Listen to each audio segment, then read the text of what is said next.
কথা বলবো যে আজকে তাদের কি কি দাবি ছিল এই রায়পুরা পাঠশালা, এই যে আমরা দেখতে পাচ্ছি যে ফেরিঘাট এবং খেয়াঘাট নিয়ে তারা কথা বলবেন যে আপনাদের আজকের দাবিটা কি ছিল। আসসালামু আলাইকুম, ধন্যবাদ তাজা খবর টোয়েন্টি4কে। আজকে আমাদের যে সমাবেশ বা কর্মসূচি ছিল, আজকে এই ট্যুর থেকে ফেরি ভাড়া সহ যে দুর্নীতি অনিয়ম চলছিল, আমরা তার বিরুদ্ধে আজকে অবস্থান নিয়েছি। কেন তারা যে 5 টাকা যে জায়গার মধ্যে 5 টাকা ভাড়া, ওই জায়গার মধ্যে তারা কেন 50 টাকা নেবে? জি, ফেরি কর্তৃপক্ষ যে জায়গার মধ্যে একটা মোটর সাইকেলের ভাড়া 20 টাকা, ওই জায়গার মধ্যে তারা 500 টাকা নিচ্ছে। আমরা সেই জন্য আজকে এই ফেরিতে আপনার একটু ভুল হচ্ছে, বড় সাইকেল নিচ্ছে 50 টাকা। জি জি, 5 টাকা বড় সাইকেল 50 টাকা। জি, 5 টাকার মোটর সাইকেল 50 টাকা ভাড়া নিচ্ছে। সেই জন্য আজকে আমরা এখানে অবস্থান করেছি, ছাত্র জনতা মিলে এখানে প্রতিরোধ গড়ে তুলেছি। টুল ভাড়া আমাদের ছাত্রদের কোনো টুল ভাড়া থাকার কথা না, তারা কিন্তু আমাদেরকে টুল ভাড়া জোর করে আমাদের কাছ থেকে 5 টাকা আদায় করে নিচ্ছে। তার বিরুদ্ধে আজকে আমরা অবস্থান নিয়েছি। যেহেতু আজকে ছাত্র সমাজ গোটা বাংলাদেশ সংস্কার করেছে, আমরাও চাই এখানে দুর্নীতি অনিয়ম কিছুই থাকবে না। আমরা ছাত্ররা যে সব কিছু করতে পারি তারই প্রমাণে কিন্তু আমরা এখানে আজকে জমায়েত হয়েছি। 5 টাকা কি আপনার ফ্রি পারা হইলে কি ফ্রিতে পারলে কি তাতে আর 5 টাকা নিচ্ছে জনগণের কাছ থেকে? না না না, এরা কিন্তু তারা বেশি ভাড়া নিচ্ছে, আমাদের সাথে অতিরিক্ত ভাড়া নিচ্ছে। আচ্ছা, আপনি কি না? আমার নাম মোহাম্মদ আবু হানিফ। আচ্ছা, আপনি কি দাবি আমার দাবি হচ্ছে ফ্রিতে যানবাহন হচ্ছে পিকআপ ভ্যান 40 টাকা নির্ধারিত, টুল আদায় করতেছে 800 টাকা 1200 টাকা পর্যন্ত। অটো রিক্সা নির্ধারিত হয়েছে 10 টাকা, টুল আদায় করতেছে 100 টাকা 300 টাকা পর্যন্ত। মোটর সাইকেল নির্ধারিত 5 টাকা, আদায় করে 100 টাকা পর্যন্ত। টুলি 40 টাকা নির্ধারিত, আদায় করে 800 টাকা পর্যন্ত। আমরা চাই এখানে চার্ট টাঙানো হবে। 80 টাকা। প্রাইভেট কার কত দেখেন? প্রাইভেট কার টাঙানো উল্লেখ করা হয় না, যেহেতু অটো রিক্সা 800-700 টাকা প্রাইভেট কার। আচ্ছা, আপনাদের দাবি কি? আপনাদের যে আপনাদের দাবিটা কোনটা? যে সরকারি যা রেট আছে আমাদের কাছ থেকে আমাদের কোনো আপত্তি নাই, আমরা 1 টাকা বেশি নিতে পারবো না। আর রাত্রেবেলা আসলে এরা যা নাটক করে ঘুমায় থাকে, তেল মারলে উঠে না, রাত্রেবেলা জ্বরে মানুষ বিপদে পড়ে এয়ারপোর্ট থেকে আসে না, তখন ওদের কি উপায়? রাত্রেবেলা ফেরি ভাড়া দিনের বেলা নেয় 700-800, রাত্রেবেলা 1500-1300। সবচেয়ে বড় বিষয় হচ্ছে এদেরকে তেল মারতে হয়, টাকা নেওয়ার পরে উঠতে চায় না। এখন আমরা আমাদের বন্ধ করতে চাচ্ছি, এটা বন্ধ করতে চাচ্ছি। 24 ঘন্টা ফেরি চলবে, যদি চলতে হয়। 2 নম্বর কথা হচ্ছে যা রেট আছে তাই নেবে, 1 টাকা বেশি নিতে পারবে না। এখন এখানে চারের বিষয়টা একটু বলেন। নির্ধারিত সরকারি যে নির্ধারিত করা হয়েছে 4 টাঙানো হবে, 4টা হেফাজতে রাখার জন্য যারা এখানে কর্তৃপক্ষ আছে তারা এটা হেফাজতে রাখবে। আপনাকে চার চাচ্ছেন? আমরা চার চাচ্ছি, নির্ধারিত চার, সব জায়গায় চার থাকে। আচ্ছা, আপনার কি চাচ্ছেন যে চার?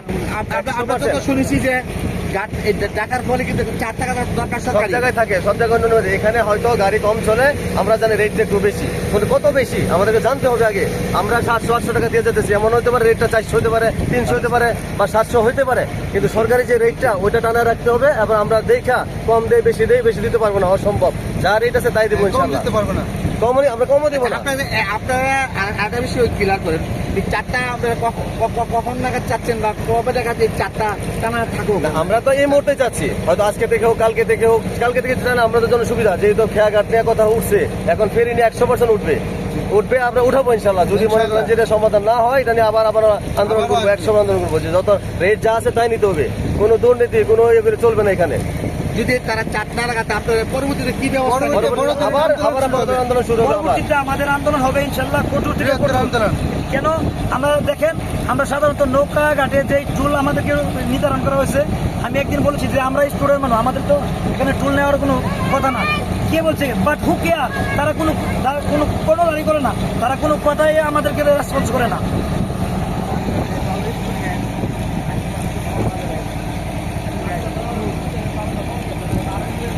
আমি তো শুনছি খেয়াঘাটের সমাধান।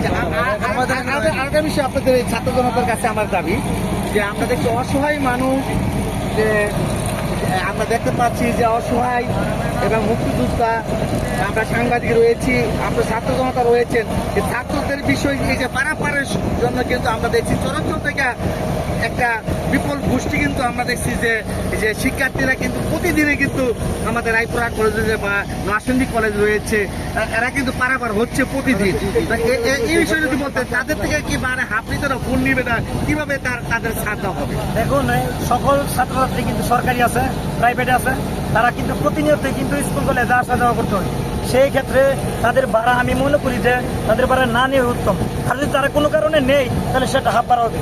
অবশ্যই দেখেন, এই যে যারা প্রতিবন্ধী আছে, দিনমজুর আছে, তারা কিন্তু এসব প্রতিদিন টাকা দিতে কিন্তু খুবই কষ্ট হয়, তাদের চলাই কষ্ট। সে জায়গার মধ্যে যদি তারা অতিরিক্ত ভাড়া দেয় সেটা তো বহন করা খুবই কষ্ট। সেই জন্য আমরা চাচ্ছি যে সরকারিভাবে, গভর্নমেন্টভাবে এই জিনিসটা খুব সাধারণভাবে করে দেওয়া হোক। নতুন সরকার যে আসবেন, নতুন সরকার আসবে, অবশ্যই সে নীতির ভিত্তিতে থাকবে। আরেকটা বিষয়, আচ্ছা বলেন। একটা বিষয় হচ্ছে ফেরিতে যখন গাড়ি না উঠে, একটা দুইটা উঠে, তখন ফেরি ছাড়ে না। ফেরিতে গাড়িতে রুগী থাকে, এরপরে বিদেশ থেকে জার্নি করে এসে 2-3 দিনের অগম থেকে আসে, ওদেরকে ফেরিতে বসে রাখে। এই রুলস আমাদের জানতে হবে যে ফেরি চলাচলের নিয়ম কি, কয়টা গাড়ি হলে ছাড়তে পারবে বা কতক্ষণ সময় চলাচল করতে পারবে। এরা আমাদেরকে মাঝে মাঝে 2 ঘন্টা, 1.5 ঘন্টা, 3 ঘন্টা ফেরিতে মধ্যে বসে রাখে যে ফেরি আসতেছে, ফেরি না বললে ছাড়বে না। এখনো দেখেন সিরিয়াল লাগে রয়েছে, এরা ফেরি আসতেছে বা ওদের অপেক্ষা কিন্তু সিরিয়ালটা লাগে রয়েছে, ওদের অপেক্ষা শুধু সিরিয়ালটা লাগে রয়েছে, এরা ওইখান থেকে না বইরে আসবে না। এখন সরকারি যে সিস্টেমটা আমরা ওটা জানতে চাই, এটা কি নিয়ম কি এইভাবে না ওইভাবে অন্যভাবে, বা টাইমিং আছে, দয়া করে ওইটা আমরা আলোচনা করবেন যে কিভাবে। দেখেন এই যে এখন বিয়ের গাড়ি যাবে, ওদের টাইমিং লস হয়ে যাচ্ছে অলরেডি। এখানে অনিয়ম দুর্নীতি আপনারা অবশ্যন চাচ্ছেন। হ্যাঁ, এগুলো সবকিছু আমরা ক্লিয়ার দিতে চাইছি যে আসলে ক্লিয়ারটা কি, টাইমিংটার ব্যাপারে, টাকার ব্যাপারে, সবকিছু ব্যাপারে। ধন্যবাদ সবাইকে। পক্ষের কাছে একটা আবেদন রাখবো, আমরা আগামীকাল চার্ট চাই, এখানে চার্ট টাঙ্গাতে হবে। আমাদের একটাই দাবি, বিশেষ করে এই দাবিটা যেন আগামীকাল যেন ইনশাল্লাহ বাস্তবায়ন হয়, আমরা এটা আশা করি। ধন্যবাদ সবাইকে। ধন্যবাদ দর্শক, আপনারা